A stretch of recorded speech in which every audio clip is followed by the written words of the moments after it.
to the first edition of the 2020-2021 Tiger Time News.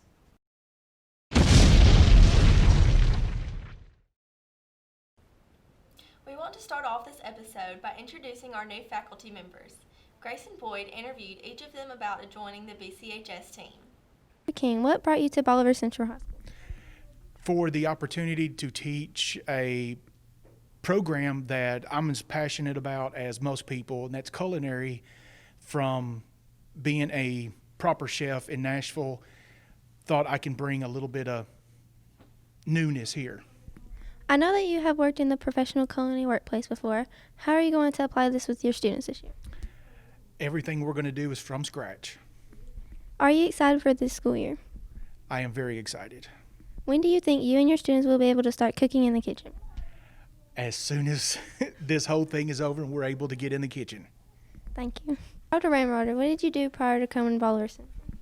I was actually a pharmacist for 3 years. Have you taught chemistry before? No, this is my first year teaching. Are you excited to get into the lab with your students? Very much so. How is the school year going so far? It's a challenging year for obvious reasons, but I'm really excited about it. It's a lot of new opportunities, so I'm very excited. Thank you. Coach Williams, how did you end up here at Bolivar Central? My wife and I are from the area, so we're just trying to get back close to our family. What is your coaching position here at Bolivar? I coach wide receivers and defensive backs. Besides being an assistant football coach, what other subject do you teach here as well? I'm a wellness teacher as well as world history. How are you liking it so far here at Bolivar Central? It's going great. I like the people so far and everything's good. Thank you. As we take on this unique and adventurous school year, Kylie Sherman got the chance to sit down and interview our fearless leader, Ms. Polk, to get her perspective on how this school year will play out. Ms. Polk, how has the pandemic affected our school schedule? So due to the pandemic, which the school got the call from central office last March 16th, we started making plans, looking for the fall, and with the assistance with our district office, we came up with what we call the hybrid schedule. And what the hybrid schedule is, groups of students, half of each classification, group 1 and group 2, some will come Monday, Tuesday, no school on Wednesday, Thursday, Friday, and the second group will come Thursday, Friday, no school on Monday, Tuesday, Wednesday. So we're implementing what we call the hybrid schedule, as well as offering students the option to have the virtual learning approach. And it's been a learning curve for all of us. Very interesting, yes. What is the protocol if an outbreak occurs at school? So in the event that we have either a student who tests positive for COVID-19 or are in contact with someone, so it's called being in quarantine or isolated, be it student or faculty, we, being the school, work very closely with our school nurse who gets directives from our CDC, our local health authorities, our epidemiologist. We get guidance from them. My number one goal is to be transparent, and I've spoken with the faculty if we have a situation to immediately report, and we, the nurse, gets this information directly from the health department, so we know if a student has actually tested positive. We make an all call and we follow the guidelines as far as closing of schools for a select number of days. If it's quarantine, it's kind of hairy because there's a difference between being in quarantine and being isolated. And so we just follow those guidelines. And we actually had one situation where we got word on a Friday, and given the fact that it was a weekend, we had time to do the cleaning, the massive sanitizing, and were able to come directly to school and basically just miss one day of school, which was on a Friday. Actually, we got the word on a Thursday, we closed school on a Friday, and then everything resumed order the following Monday. Yes. Other than wearing face masks, what are some things you expect students to do to be safe? wash your hands. We cannot say that too many times. Wash your hands and get some good lotion. I'm not promoting Lubriderm, but that's the best lotion there is. It keeps your hands supple. So yeah, plenty of hand washing. Social distancing is key. We've been told, and that's the reason why we got to get out of here, because we're less than 6 feet. I think we're good, but more than 10 minutes. So within a space, those are the parameters: 6 feet apart, less than 10 minutes, and even if someone had it, it really minimizes your chances of contracting the virus. So those things, yeah. Do we plan to go on any field trips anytime this semester?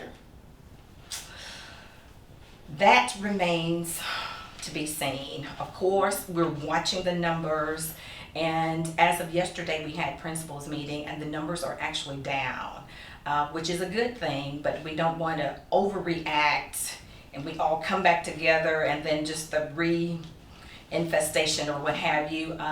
But our goal is, we're having to be creative. For example, we may be able to do field trips, but we may have to just have several buses and just kind of continue that social distancing thing.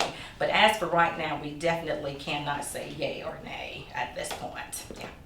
What are some of your goals for this semester?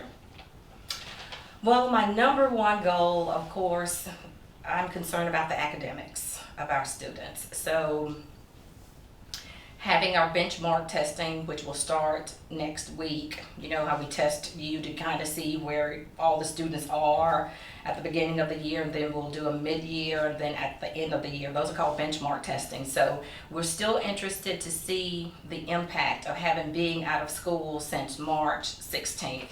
As educators, we always are concerned about what we call the summer slump. So in May, you guys are out in June and July, and by the time you come back in August, there's been some lowering of learning because we get lazy during the summer, don't we? However, we call that the summer slump, but back again to March 16th, it's been an extended time, and we're concerned about hitting learning targets, assessing where students are, and just meeting the kids where they are and getting some standards taught within 2 days, because that's a challenge for us. 2 days teaching, and then again the independent study for 3 days while you're away. And then as well as supporting our virtual students, because even though they're not on campus, they are still our students and we are still accountable for their learning. Yes. What are some positive outcomes of the pandemic? Is there anything we did before that wasn't working that works better now? Well, one thing, Missy, that I am appreciative of the pandemic is that it has encouraged us to offer online lessons, because that's where we are. When you get to college, you'll have those options. So I like the fact that we've been propelled to go ahead and offer the online, even though it's been a challenge. Because again, I'm of the opinion at this age, a great number of our students cannot handle independent learning, which is online. But a number of parents chose that option because of the fear of having their students come to school. And now we're battling that struggle of them wanting to come to school, but there was the deadline and that sort of thing. But the good thing, to answer your question, is we're on the road to online and fine-tuning that opportunity. Yeah. When or if we get on a normal schedule, do we envision keeping the same hallway and cafeteria procedures? Ask me that again. When or if we get on the normal schedule, like going 5 days a week, Yeah? do we envision keeping the same hallway and cafeteria procedures? That's what I thought you asked. That's just why I wanted to hear that a second time. Actually, I don't think things will ever be the same the way they have been in the times past, as we know. We are in the process of now establishing what this new normal is going to look, and you guys are going to be a part of that. I still envision, our director has given me some inside information that I'm not able to disclose at this moment, but it's coming up come fall break. And when everyone's able to come back in, I still see the social distancing in place. and then some other things that we're having to work out. So that's a little coming down the pike. And how has the community embraced the school system during this pandemic?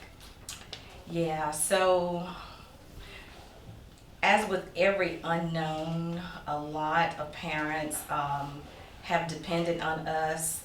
I like the fact that they entrusted us and trust us to allow your kids, y'all, to come to school, because again, we're following protocols and for your safety as well as for our faculty and staff.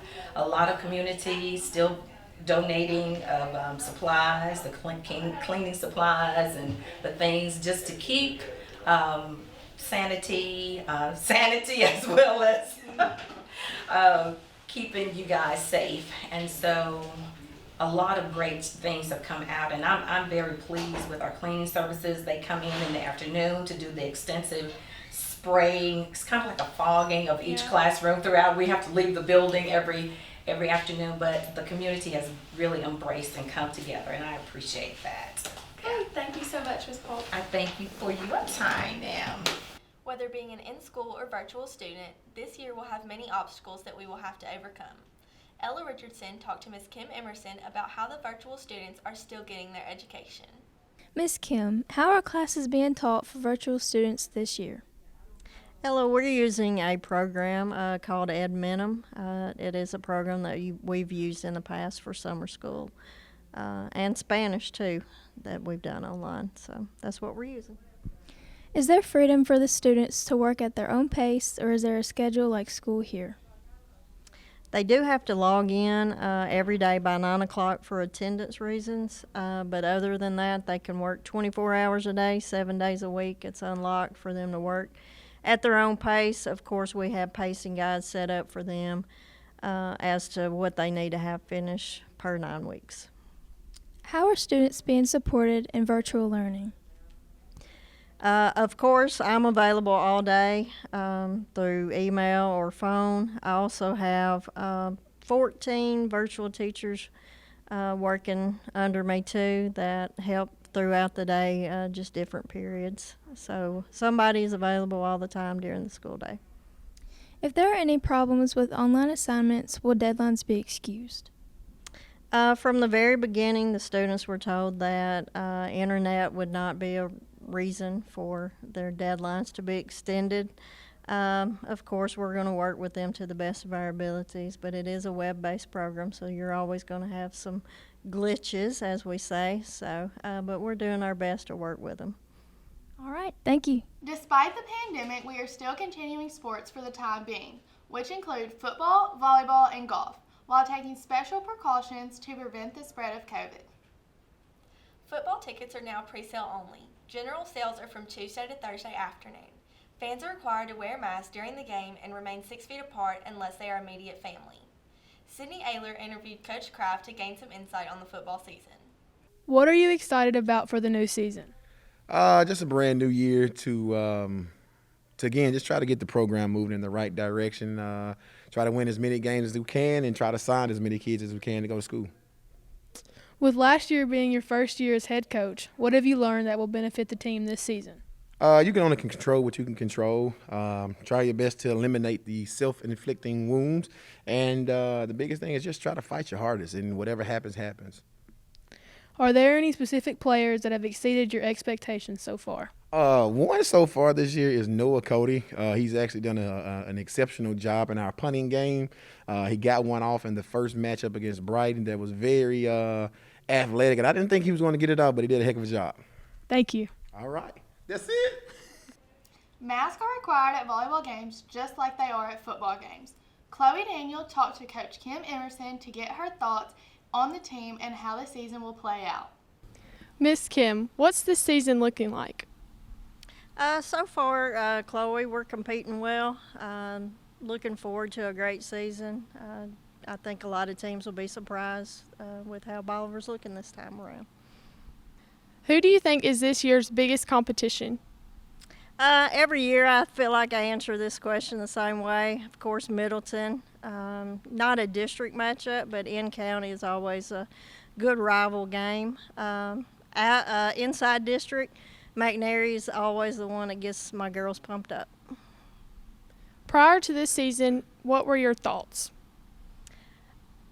I've been looking forward to this season for a while. I started out with this group of seniors, so this is our 4th year together, so I really felt like this would be the year that we could compete well with everybody. How do you feel about the freshmen and their contributions to the varsity team? Hannah and Charlie have both stepped up really well. Hannah had to come in as my starting setter when we lost our setter, so they both just really joined in well, I think, and have been a big contribution to the game so far. Thank you. Sydney Ayler interviewed Coach Stack about his hopes for this year's golf team. How has the first couple of matches been so far this season? So far, we've played some good opponents. We've played well, but we need to improve some more. Who do you expect to be the toughest opponent this year, knowing Chester County lost 5 boys this year? Right now, Lexington has been our toughest opponent, both girls and boys, but we'll see them again, so hopefully we can change that outcome. Who are the leaders for the boys and girls golf team? For the girls, it is Sydney Ayler and Kendall Atkins, both who have played 2 years, Sydney being 3, going on her 4th. They're leaders for the girls. For the boys, Tyler Pierce is our junior. He's our oldest, and those are our leaders. What is your outlook for the rest of the season? I hope we improve. Going into district, I hope we improve. Going into region, I hope we have some that get to play in region, and hopefully we can have 1 or 2 go to state. Thank you. Thank you. Sydney Ayler also sat down with Coach Clint Barnes, the new head baseball coach, who took over from Coach Fulgham, who retired from coaching after 24 years. This is your first year being the head coach of the Bolivar baseball team. Tell me what that means to you. It means everything. It means more that it's for the hometown team, and it means more that I got hired by the guy that coached me, actually, and it means more that I get to coach kids that I've watched grow up, and more importantly, it gives me an opportunity to help them grow and lead them out into the real world and be ready for real life.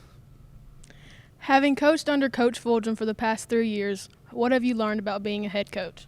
Patience. Patience is everything, and great things take time. Sometimes we don't always get the results that we want in day one, but eventually they do come. As long as we keep clear eyes and a full heart, we can't lose. What do you hope to accomplish this year being head coach? Just to lay a foundation and a base to build upon. It's just like building a house. Anything when it comes to building a foundation, if the foundation is weak, everything eventually crumbles down. So as long as the foundation and the base is strong, I think we have something we can build upon. We got talent, we got young players, and we got hungry players, and that's the most important thing that we need. And outside of that, we just got to work hard and just keep God first.